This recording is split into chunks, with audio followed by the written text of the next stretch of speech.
Authenticity matters when examining the law. What follows is a comprehensive look at real events, presenting unfiltered and unedited perspectives. Experience raw, unaltered footage directly from the front lines of justice, where every second carries profound consequences. I am a federal judge. You can confirm that Save it! immediately. Credentials don't put you above investigation. I am asking you to verify before escalating this. You think because you've got a title and a big house in this neighborhood that nobody's gonna... At 5:47 a.m. on Saturday, March 1st, 2026, 12 armed Homeland Security investigations agents in full tactical gear executed a no-knock raid on a quiet residential home in Silver Spring, Maryland. A flashbang grenade shattered the living room window before the front door had even been touched. Then came the battering ram. The door splintered inward on the first hit. Agents flooded the hallway shouting commands, boots shaking the floor hard enough to knock framed photos off the walls. Barbara Okuosa Adeyemi was pulled from her bed in pajamas and thrown face first onto the hallway floor. Her wrists were zip-tied behind her back before she could finish a sentence. Down the hall, her 16-year-old daughter Rosaline was forced to the ground at gunpoint in her own bedroom. Bodycam footage would later show the girl's face, frozen in terror, a rifle barrel inches from her head. In the next room, 11-year-old Namdi stood paralyzed against his bookshelf, tears streaming down his face, a dark stain spreading down his pajama pants.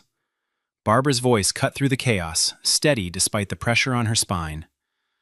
"I'm a federal judge. I'm a sitting United States federal judge." The agent kneeling on her back didn't flinch. "Sure you are." Senior Agent Craig Loomis stood in the doorway of the bedroom, arms crossed, watching the scene unfold like a man observing routine work. He said nothing. He didn't need to. He had authorized every second of this. Craig Loomis was 46 years old, with 18 years in federal law enforcement and a career built almost entirely on post-9/11 fear. He had made his name running counterintelligence operations that targeted immigrant communities and black professionals with tenuous or outright fabricated links to foreign governments. 7 of his previous operations had collapsed before reaching trial due to lack of evidence. Not one of those failures resulted in discipline. 2 former colleagues had filed internal complaints alleging Loomis manufactured evidence and pressured informants into giving false statements. Both complaints landed on the desk of Supervisory Special Agent Donna Kessler, his section chief. Both were dismissed. Kessler had co-signed nearly every major warrant Loomis had pursued over the past 6 years. Among his peers, Loomis was known for what supervisors politely called big swings, high-profile raids designed to generate press attention and justify budget lines, rather than produce convictions. He had been chasing a promotion to Assistant Special Agent in Charge for 2 years. He needed a headline case. And when Barbara Okuosa Adeyemi's name surfaced during a routine intelligence sweep, Loomis decided she was it. Judge Barbara Okuosa Adeyemi was born in Baltimore to Nigerian immigrant parents who had come to the United States with nothing but education and discipline. Her father taught biology at a community college. Her mother worked as a hospital administrator. Barbara earned her undergraduate degree from Spelman College, then her law degree from Harvard, where she graduated in the top 5% of her class. She clerked for a federal appellate judge on the Fourth Circuit, then spent 8 years as a prosecutor at the Department of Justice, specializing in national security cases, the very field Craig Loomis now worked in. 4 years ago, she was appointed to the federal bench for the U.S. District Court for the District of Columbia. Senate confirmed. Respected across the legal profession for her fairness, her sharp intellect, and her willingness to check government overreach in surveillance and civil liberties cases. She was one of only a handful of black women serving as federal district judges in the entire country. Her husband, Dr. Chukwuemeka Okuosa Adeyemi, a cardiologist, had passed away 2 years earlier from pancreatic cancer. Since then, Barbara had been raising Rosaline and Namdi alone, balancing a demanding caseload with school pickups, Sunday church, and the quiet grief of a household that still had his reading glasses on the nightstand. She was deeply private, deeply principled, and deeply rooted in her community. She was also, in every measurable way, exactly the kind of person the system was supposed to protect. Instead, the system sent Craig Loomis. 3 months before the raid, Loomis flagged Barbara's name during a broad-sweep intelligence review of individuals with what the agency internally labeled connections to nations of concern. Her connection was this. Her late father, a biology professor who had died in 2016, had traveled to Tehran once in 1994 to attend an academic medical conference. That single trip, over 30 years ago, by a dead man, became the seed of the entire case. Loomis built an affidavit alleging that Barbara maintained undisclosed foreign contacts with Iranian intelligence assets. He cited wire transfers she had sent to elderly family members in Lagos as financial activity consistent with covert channels. He pointed to her professional travel to The Hague for a judicial conference, a trip organized by the U.S. State Department, and described it as indicative of clandestine meetings with foreign operatives. Every claim in the affidavit was either a deliberate distortion or an outright fabrication. No corroborating intelligence existed from the CIA, the NNSA, or the FBI. No other agency had flagged her name. No confidential informant had provided testimony. Loomis submitted the warrant application to Magistrate Judge Howard Pruitt, a 61-year-old jurist with a reputation for moving fast through his docket. Pruitt signed the warrant after a 9-minute review. He asked 0 questions. He requested no supporting documentation beyond the affidavit itself. And with that signature, 12 armed agents were authorized to break down the door of a sitting federal judge and drag her from her bed in front of her children. For 3 hours and 14 minutes, agents moved through every room of Barbara Okuwosa Adeyemi's home, with the efficiency of men who believed they were untouchable. Bodycam footage from multiple agents would later document what they seized. Laptops from the home office, cell phones from the kitchen counter and both children's bedrooms, family photo albums pulled from a living room shelf, Barbara's judicial case files, binders and folders containing active federal proceedings, carried out in open boxes without covers or seals, her children's tablets, financial records from a filing cabinet in the hallway, her late husband's medical files, still kept in a drawer beside his side of the bed, and a box of personal letters her father had written to her mother from Nigeria over the course of 40 years, the same letters Loomis had described in his affidavit as coded communications. Barbara sat zip-tied in a kitchen chair the entire time, still in pajamas, watching agents dismantle her home around her. She asked 4 times to call her attorney. Each time she was told the request would be processed later. She asked 3 times for her children to be brought to her, denied without explanation. Down the hall, Rosalind sat in her parents' bedroom with an agent by the door, sobbing, asking over and over if her mother was being arrested. No one answered her. In his own room, Nnamdi sat on the floor with his back against the bed, guarded by an armed agent in tactical gear, clutching a stuffed bear his father had given him. He did not speak. He did not move. Loomis personally entered Barbara's home office and began reading through her judicial case files. When a younger agent standing nearby asked quietly whether they should be handling court documents, Loomis did not hesitate. "She's not a judge today. She's a suspect."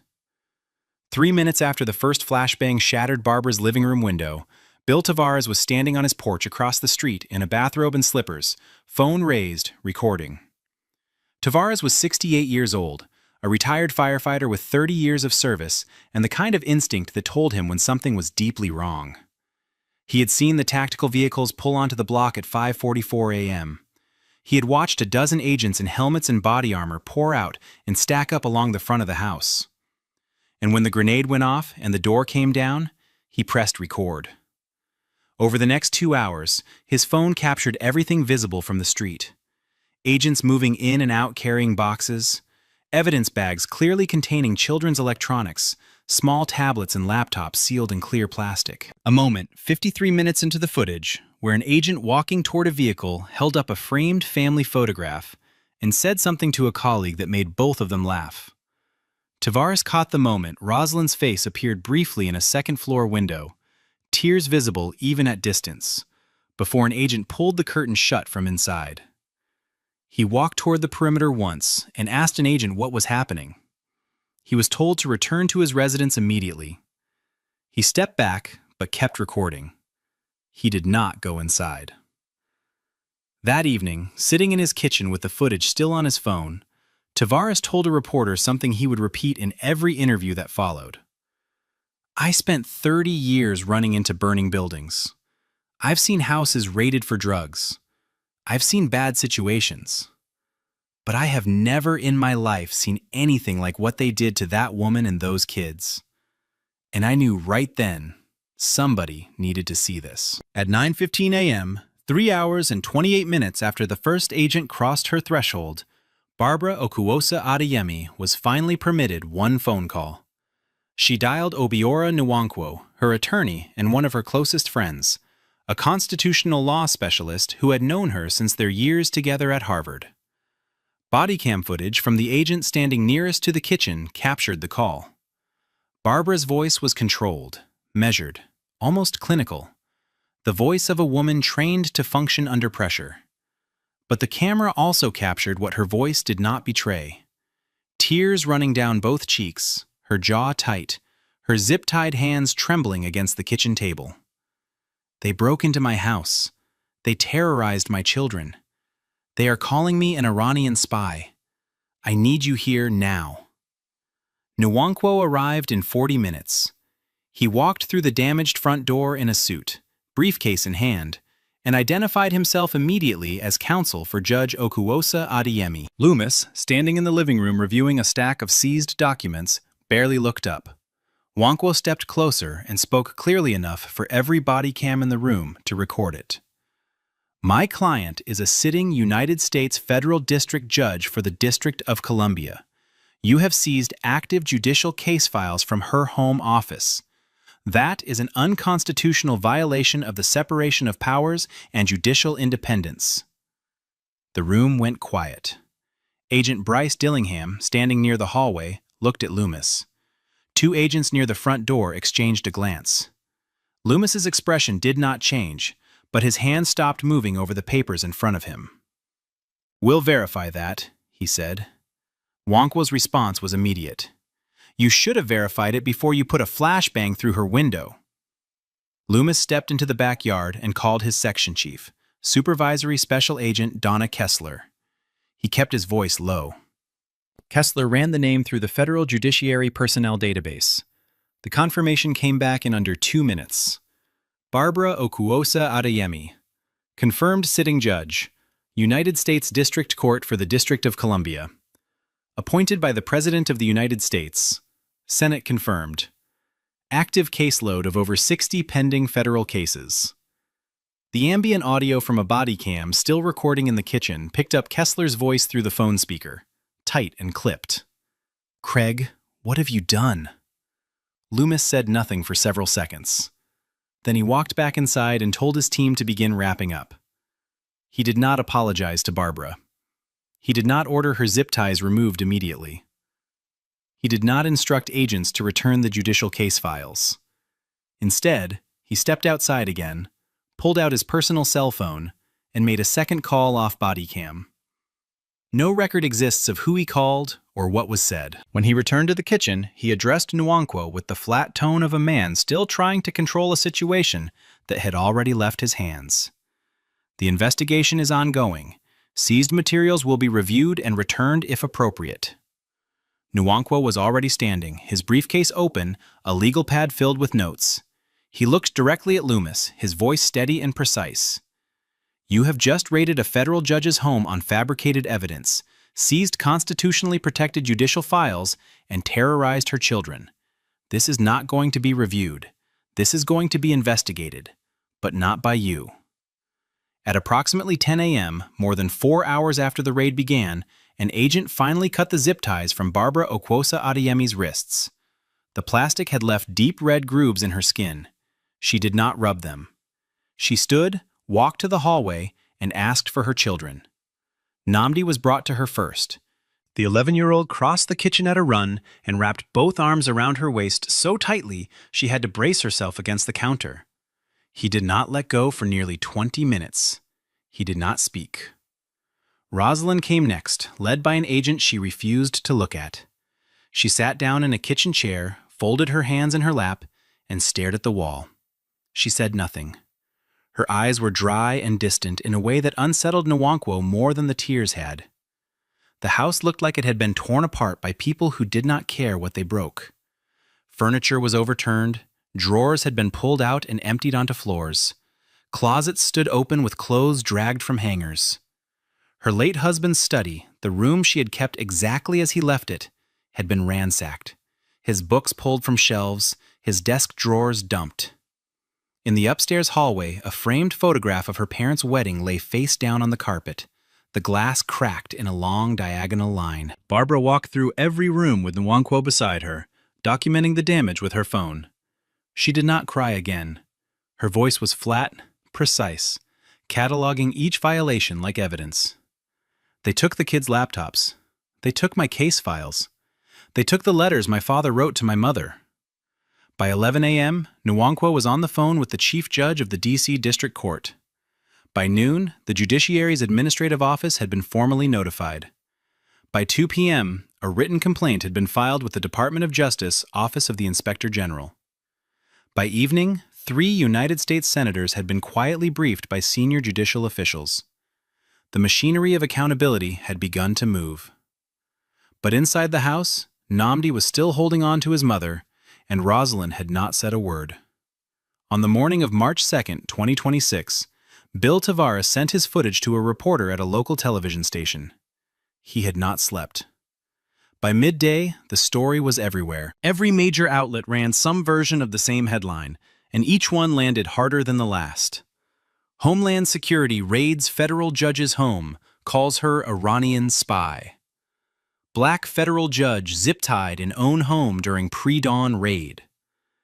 HSI agents seized active judicial case files during raid on judge's home. Legal analysts went on air within hours, calling it one of the most egregious violations of judicial independence in modern American history. Former federal prosecutors described the seizure of active case files as an act that strikes at the foundation of the separation of powers. Civil rights organizations issued formal statements demanding a full federal investigation. The Federal Judges Association, a body that almost never comments publicly on individual cases, released a rare and sharply worded condemnation.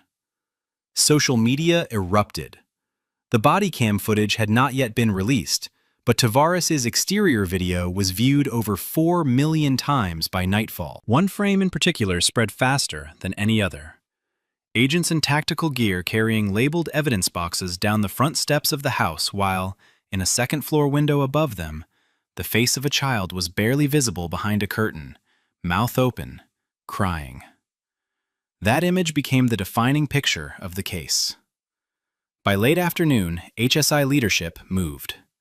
Senior Agent Craig Loomis and Supervisory Special Agent Donna Kessler were both placed on administrative leave pending internal review. Magistrate Judge Howard Pruitt, who had signed the warrant after 9 minutes and 0 questions, issued no public comment. But by evening, sources close to the court confirmed he had retained personal legal counsel. The silence from Pruitt's chambers said more than any statement could have. On the afternoon of March 2nd, Obiora Nwankwo filed an emergency motion to unseal and challenge the search warrant affidavit that had authorized the raid on Barbara Okuosa Adeyemi's home. A federal judge in the neighboring District of Maryland granted the motion within hours, citing extraordinary circumstances involving the constitutional integrity of the judiciary. By evening, the affidavit was public, and when legal analysts began reading it on live television, what they found was not an intelligence case. It was a fabrication held together by distortion and audacity. The Iranian connections that Loomis had cited as the foundation of his case amounted to a single trip to Tehran in 1994 by Barbara's late father, a biology professor who had attended an academic medical conference and had been dead for a decade. The covert financial channels were routine wire transfers, fully documented and tax reported, sent to elderly relatives in Lagos. The clandestine meetings at The Hague referred to Barbara's attendance at a judicial conference organized by the United States State Department itself. She had been formally invited by the federal government to attend the very event Loomis described as evidence of espionage. There was no confidential informant named anywhere in the document, no corroborating intelligence from the CIA, the NSA, or the FBI, no interagency coordination of any kind. Loomis had built the entire case from open-source records, deliberate mischaracterizations of lawful activity, and his own unsubstantiated assertions presented as fact. Former federal prosecutors appeared on every major network, calling it the thinnest affidavit they had ever seen approved by a sitting magistrate. Questions mounted quickly about Magistrate Judge Howard Pruitt's 9-minute review, whether he had read the document at all, and whether the rubber stamping of a warrant this baseless represented its own form of institutional failure. By the evening of March 2nd, the legal filings were done, the phone calls to senators had been made, and the news cycle was burning with her name. But inside the house in Silver Spring, none of that reached the two children trying to sleep in bedrooms that no longer felt safe. Rosalind had spoken fewer than a dozen words since the morning of the raid. She flinched at sudden sounds, the creak of a door, a car engine outside, the neighbor's dog barking. She asked her mother once, quietly, standing in the hallway before bed, "Are they going to come back?" Barbara told her no, but the question hung in the air because Barbara could not promise that with the certainty her daughter needed. Nnamdi had not slept through the night since March 1st. He had begun wetting the bed again, something he had not done since he was 5 years old. On the night of March 2nd, as Barbara tucked him in, he looked up at her with an expression no 11-year-old should carry and asked, "Did you do something bad, Mama?" Barbara held his face in both hands and told him no. She told him she had done nothing wrong. She told him the people who came to their house had made a mistake. But she could see in his eyes that the answer did not land the way it needed to, because the damage was not about information. It was about what had been taken from him. The belief that his home was a place where nothing could hurt him. After both children were in bed, Barbara closed her bedroom door, sat on the edge of the mattress, and called her sister in Baltimore. Her voice, the same voice that had stayed level through zip ties and interrogation and federal motions, finally broke. "They didn't just raid my house. They stole my children's sense of safety. I don't know how to give it back." A child psychologist who would later evaluate both Rosaline and Nnamdi would describe their symptoms as consistent with acute trauma disorder. The report would note hypervigilance, sleep disruption, emotional withdrawal, and regressive behavior. It would note that these symptoms had been caused not by an accident or a natural disaster, but by agents of their own government, in their own home, in the dark. As of March 3rd, 2026, the machinery of accountability is turning, but no one has yet been held to account. Multiple investigations are now open simultaneously, each pulling at a different thread of the same catastrophic failure. The Department of Homeland Security Office of Inspector General has launched a formal probe into Senior Agent Craig Loomis, Agent Bryce Dillingham, Supervisory Special Agent Donna Kessler, and the full approval chain that authorized the warrant. The Department of Justice Inspector General is conducting a separate investigation into whether the raid constituted an obstruction of judicial function, a question with constitutional implications that reach far beyond a single case. The Judicial Conference of the United States, the policy-making body for the entire federal court system, has convened an emergency session focused specifically on the seizure of active case files from a sitting judge's home. In a statement released this morning, the conference called the seizure a direct assault on the independence of the federal judiciary. The FBI has opened a parallel criminal inquiry into whether Loomis fabricated evidence in the affidavit, which, if proven, would constitute a federal crime carrying significant prison time. Congressional leaders from both parties have demanded hearings. Letters have been sent to the DHS Secretary, the Attorney General, and the Director of National Intelligence, requesting full briefings. Loomis, through his attorney, has released a single statement claiming he acted in good faith based on available intelligence. Kessler has not commented publicly. Dillingham has reportedly retained separate counsel and requested to cooperate with investigators. Magistrate Judge Howard Pruitt has been quietly recused from all pending cases on his docket. And the seized judicial files, the active case documents taken from Barbara Okuwosa Adeyemi's home office, have not yet been returned. Among her colleagues on the federal bench, Barbara Okuwosa Adeyemi is described the same way by nearly everyone who knows her work. Principled, thorough, fearless when it matters. Over 4 years on the bench, she built a record that earned respect from prosecutors and defense attorneys alike. But it was her rulings on government surveillance that drew the most attention. She had written multiple opinions pushing back on overreach by federal agencies, including the Department of Homeland Security. She had questioned the scope of warrantless data collection. She had demanded specificity in affidavits where other judges accepted vague language. 2 of her Fourth Amendment opinions had been cited by appellate courts as models of constitutional reasoning. She had, in short, done exactly what a federal judge is supposed to do. She held power accountable. And now, legal commentators across the country are asking the question openly. Was this really an intelligence failure? Or was it retaliation? Was a black woman who dared to check federal authority made into a target by the very apparatus she had held to account? No direct evidence of retaliation has emerged, not yet. But the investigation is ongoing, and the coincidence has not gone unnoticed by anyone paying attention. Barbara herself has not spoken publicly. She has not appeared on camera. She has not given interviews. Through Obira Nwankwo, she released a single written statement on the evening of March 2nd. It read, "I swore an oath to uphold the Constitution of the United States. On March 1st, agents of the federal government broke into my home and violated that Constitution in front of my children. I intend to ensure that every person responsible is held accountable. Not for my sake, but because if they can do this to a federal judge, they can do it to anyone." This story is not finished. As of March 3rd, 2026, no one has been charged. No one has been fired. No one has been arrested. The judicial case files seized from Barbara Okuwosa Adeyemi's home remain in government custody, active federal proceedings handled by agents who had no legal right to touch them. Barbara's children are still not sleeping through the night. Rosaline still flinches when a door closes too hard.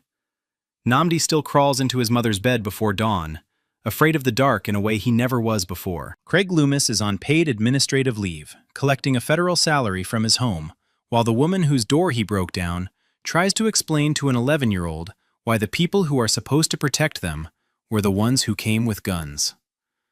The investigations are open. The Inspector General is reviewing. The FBI is examining. Congress is demanding answers.